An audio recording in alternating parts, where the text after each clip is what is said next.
to Prescott, and it's an option keep, and Prescott around the right side, and touchdown Cowboys. Dak back looking, now sprints out right, now throws it over the middle, Beasley at the 12, at the 5, touchdown. Feed Elliott, coming right, 50-yard line and sprinting, he's going 20 and 10. Zeke Elliott, 60 yards, touchdown Cowboys. We go as this offensive line goes, and when they block their butts off like they did tonight and give me a chance to make passes down the field, I would think we're going to have success, especially when they open up the holes for Zeke.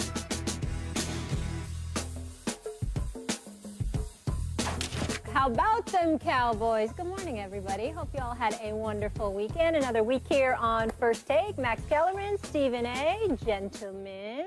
Oh, one of those.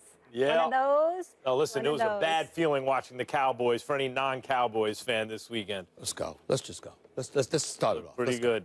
All right, Dallas must be feeling pretty good about themselves because clearly Stephen A. is not sitting in first in the division at 4-1. Meanwhile, the Giants and Eagles both taking L's, and their two rookies, Dak Prescott and Ezekiel Elliott, looking like vets. Stephen A., we've asked this question before, but did Romo officially lose his job after yesterday's performance in Jerry's World? Well, let me put it to you this way. I believe he should. I can't sit there and speak for Jerry Jones because we know Jerry Jones is Jerry Jones. After all, Tony Romo is not a football player. He's not just a quarterback. He's the prodigal son. He's the adopted son of Jerry Jones. And far be it for him to mess with somebody he considers blood, because that's what Tony Romo is the equivalent of. I mean, Tony Romo might as well be Stephen Jones. Tony Romo's last name might as well be Jones. As far as I'm concerned, it should be Tony Jones. That should be his name. Why do we even call him Tony Romo anymore? He's obviously a Jones. He's family, okay? Because that's the only reason why this man should still be the starting quarterback for the Dallas Cowboys. As far as I'm concerned, Dak Prescott and the way the Dallas Cowboys are flowing, you don't rock this boat. You don't disrupt, what's going on here. You don't mess with it in any way, shape, form, or fashion. You've got the #1 rushing attack in the entire NFL. You've got you're #2 in the entire NFL in terms of yards accumulated, okay? You've got the #9 ranked offense. You've got a quarterback in Dak Prescott that's going 4 consecutive games, completing at least 70% of his passes. What is there to talk about? Everything is flowing. You're making news for the right reasons for a change, because Lord knows that is an aberration. You stick with that. You stick with Dak Prescott. I can't speak to what Jerry Jones will do because he could be idiotic when it comes to his prodigal son. But as far as I'm concerned, based on what I have seen, it should be official. It should be Dak Prescott's team. Tony Romo's days should be numbered. He shouldn't be thinking about being the starting quarterback for the Dallas Cowboys any longer. Maybe you could go into the summer and compete for the job again, but you shouldn't mess with what's happening right now, even though we all know anything's possible with Jerry Jones. Well, I'm glad you've come around to my way of thinking. As I've been saying all along, look, if the Cowboys are 5-1, 6-1, and Dak is playing well, Tony Romo, is he healthy? Is he perfectly healthy? Is he the healthiest person ever? There are always reasons to keep the guy who's supposed to get the job back out. This is the history of the NFL. Kurt Warner got his job and lost his job to injury. And Mark Bulger, on his best day, was not Kurt Warner, but they had reeled off a bunch of wins, the Rams, at the time. Kurt Warner never was the Rams quarterback again. That's the way it goes. I've been saying that all along. But what happened to Stephen A. Smith, who's sitting there going, Dak doesn't throw outside the numbers, and I still feel that way, throwing passes down the field? But if you recall what I specifically said, and I appreciate you not just talking, but literally asking me and giving me a chance to answer your little diatribe, your little slick self trying to get at me. Here's what I have said, and I have said this repeatedly. We got to look at their record, but more importantly, we have to look at what Dak Prescott is doing before we're ready to anoint him and supplant and allow him to supplant Tony Romo. That is what I said. Y'all were sitting there talking about, well, you know what, Tony Romo should be gone because of the way this guy did after 2 games. I'm saying no. If the man is playing well and the team is flowing, you don't disrupt that for Tony Romo. Right. Therefore, I did not anticipate they'd be 4-1. I don't anticipate they'll be 6-1. But if they are 6-1 and they looked good yesterday, I mean, they look good both sides of the ball. The defense looked good. The offensive line is amazing, of course. And Dak is good. And Ezekiel Elliott was very good. But if you can't say that Tony Romo just lost his job yesterday, because the next 2 games, at Green Bay, then a bye week, than the Eagles at Dallas. Now, there are a lot of different scenarios that could unfold here. They go to Green Bay and win at Green Bay. Tony Romo's going to be not perfectly ready to play for a little while longer.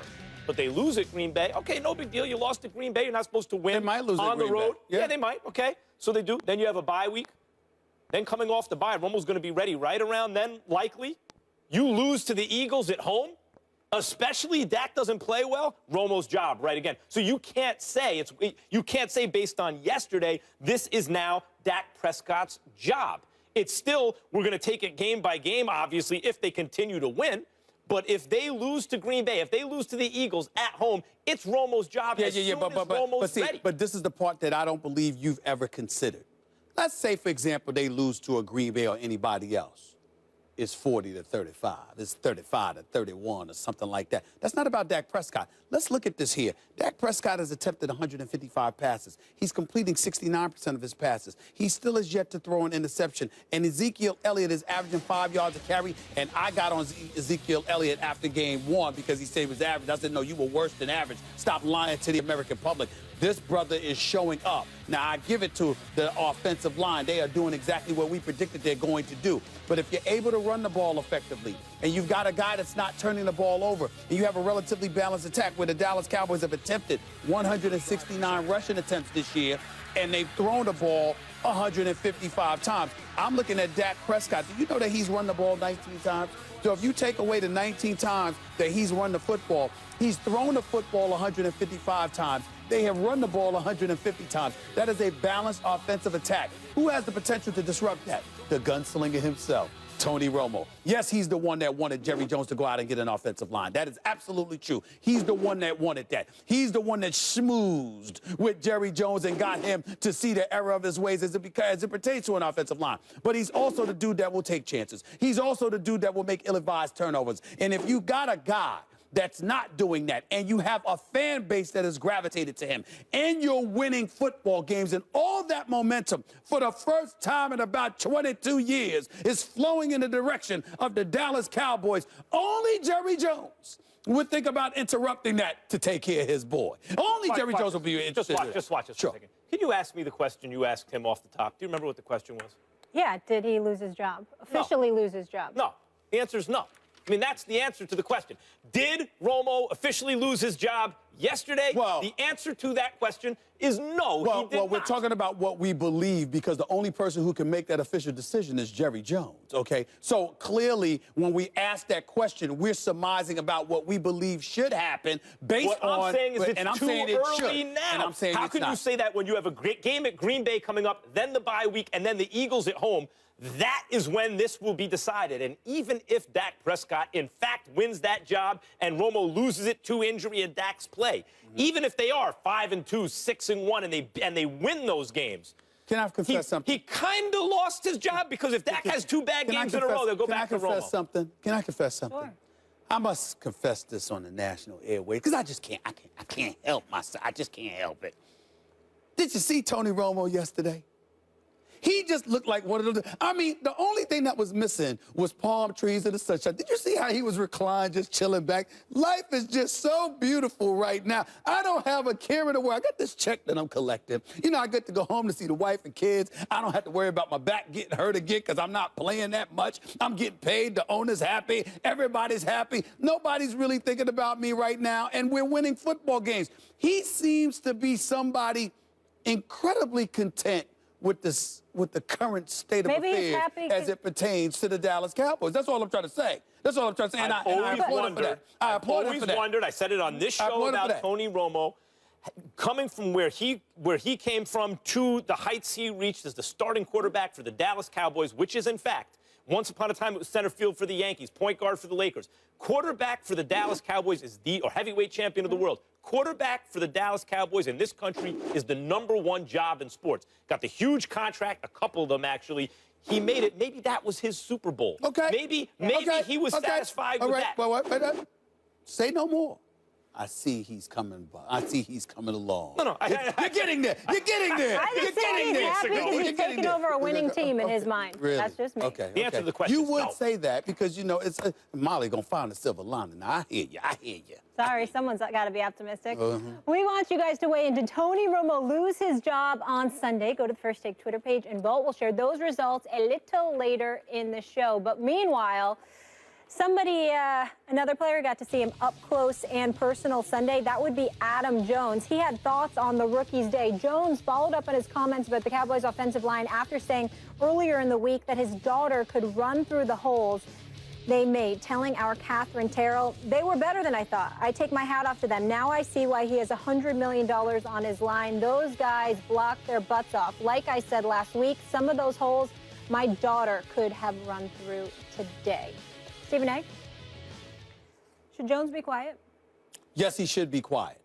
But it's not because he was disrespectful or anything like that.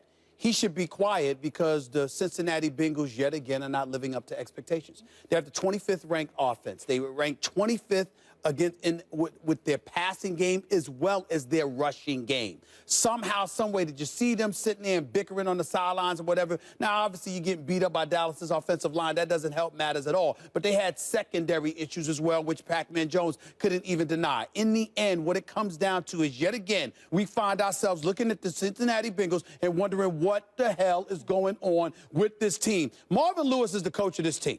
And, Max, I wanted to bring this up because I want to make sure that I'm very, very clear. I am an individual that has been on the record, you know, particularly more so with college sports than it is with pro sports in terms of talking about the paucity of African Americans that are in head coaching positions, okay? But I'm also that guy. I pride myself in being fair.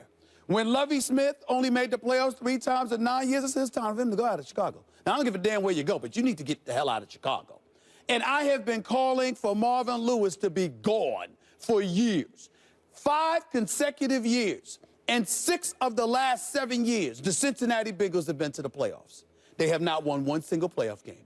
He has been the head coach for 12 complete seasons. They have not won a single playoff game.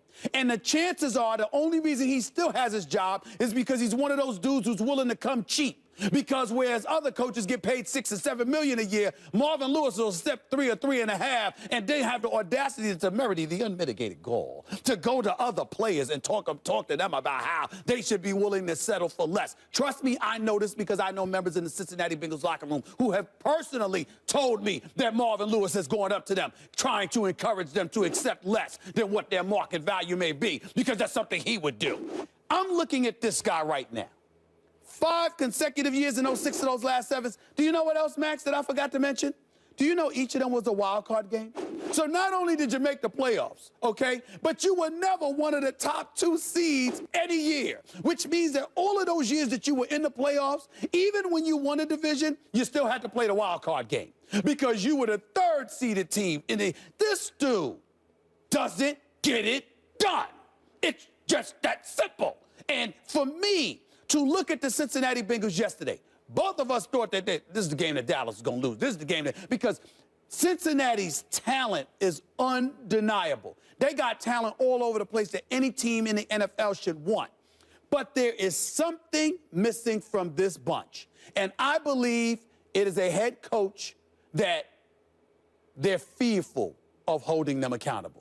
I believe it's a head coach that has come up short on too many occasions. I am not saying that Marvin Lewis doesn't know football. I am not saying that he doesn't have the acumen to be a head coach. I am not saying that he can't be a defensive coordinator or something else in the NFL. I am saying when it comes to being a leader of men, in terms of galvanizing them to maximize their potential in a focused and cohesive manner, this man has religiously and continuously failed to show up. If it were anybody else, I'm going to go a step further.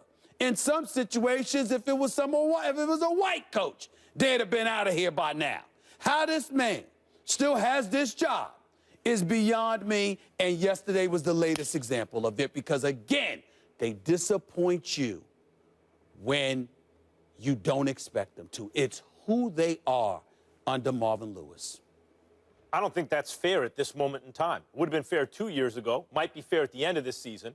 I'm gonna answer the question in a second. I just want to respond to the Marvin No, Lewis I appreciate the fact that you said it's not fair, because I think that's insane. Go ahead. I think it's not fair at this moment in time because, yeah, you're never one of the top 2 seeds really playing in the wild card game. You're in the playoffs every year. The thing about the NFL is make the playoffs, you got a shot. As a Giants fan, I know that in the not-too-distant past, 2 Super Bowls as a result of being the wild card. Yes, we know. Okay. You and your Giants. So, you're right about that. Now, Marvin Lewis, you could make that argument a couple years ago, but a funny thing happened last year. There were signs that the Bengals were going to be dangerous in the playoffs, particularly coming from Andy Dalton.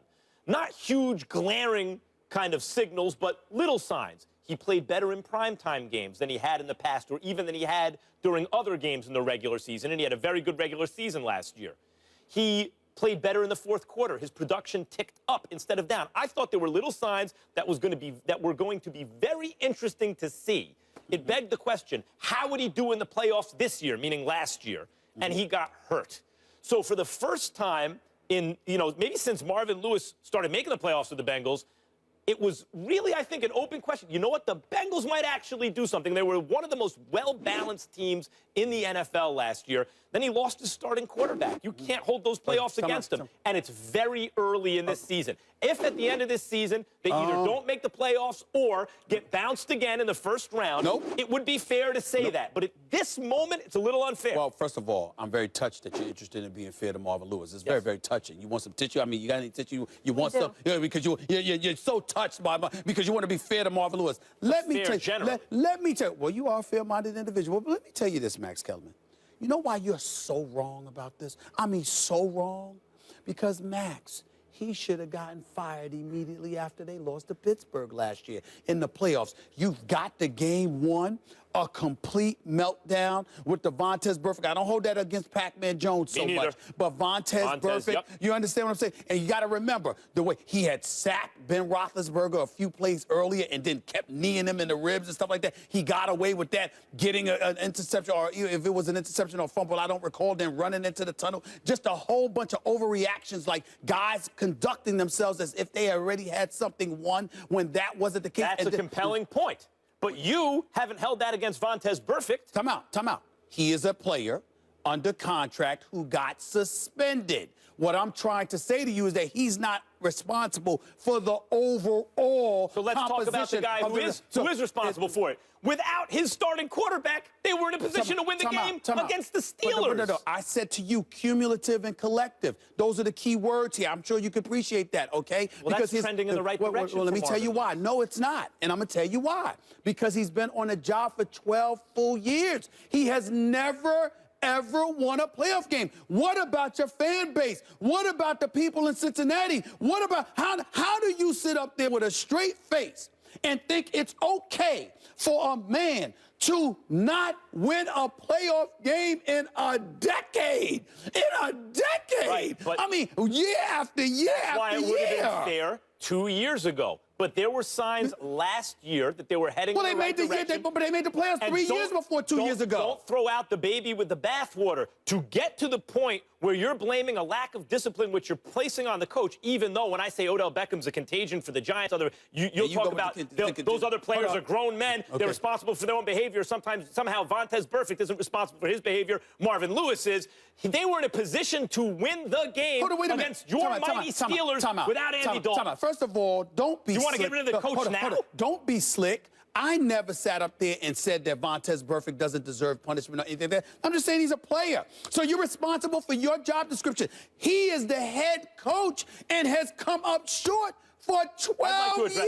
I would like to address that question now. I'd like to address the original question now about should Adam Jones be quiet? Should Pac-Man Jones be quiet? You and I are on the same page about Pac-Man Jones. Now, he was involved in a very serious crime not all that long ago. Well, no, that needs to be said. However, why does that need to be said now? It's because when it colors people's opinions of Pac-Man Jones. So I understand why people are quick. But Pac-Man Jones has been a model citizen for 4 years. If you'd let me get to the point. Okay, go ahead. I agree with that.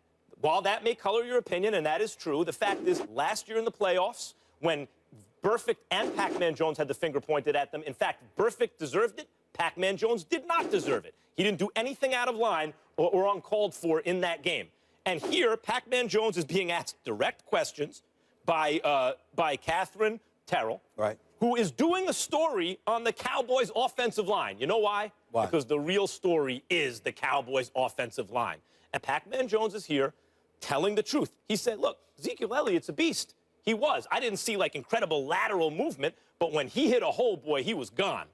But the holes were there because of the Cowboys' offensive line, which a couple years ago made DeMarco Murray look like a top 5, maybe top 3 running back because he was a good running back playing behind a very good line. Right. That was a very good line a couple years ago. It's the same guys, more mature, better than they were then. And Ezekiel Elliott is now a very good running back, running behind a great offensive line. Pac-Man Jones answered questions, pointing that out, no problem. Wait a minute.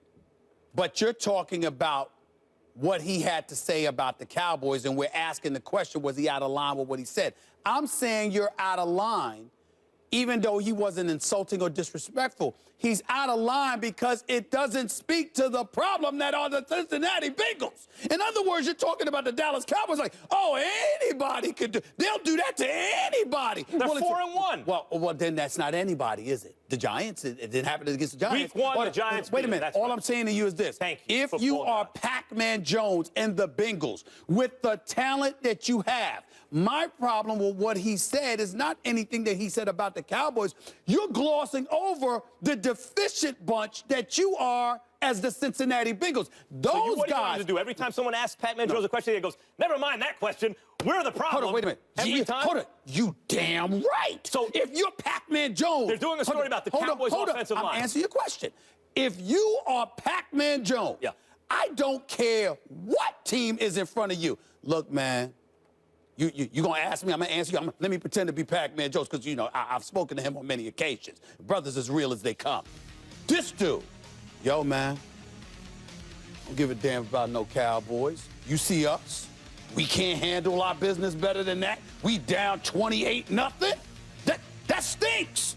Something wrong with us. That's what I'm saying should be coming out of his mouth. It's one thing for the Dallas Cowboys to win a game because of a play here or there and the breaks don't come your way. The Cincinnati Bengals, with this talent, were down 28-0. What? To the Cowboys? That Cowboys offensive line is devastating. If you fought Mike Tyson in the 80s, well, what happened?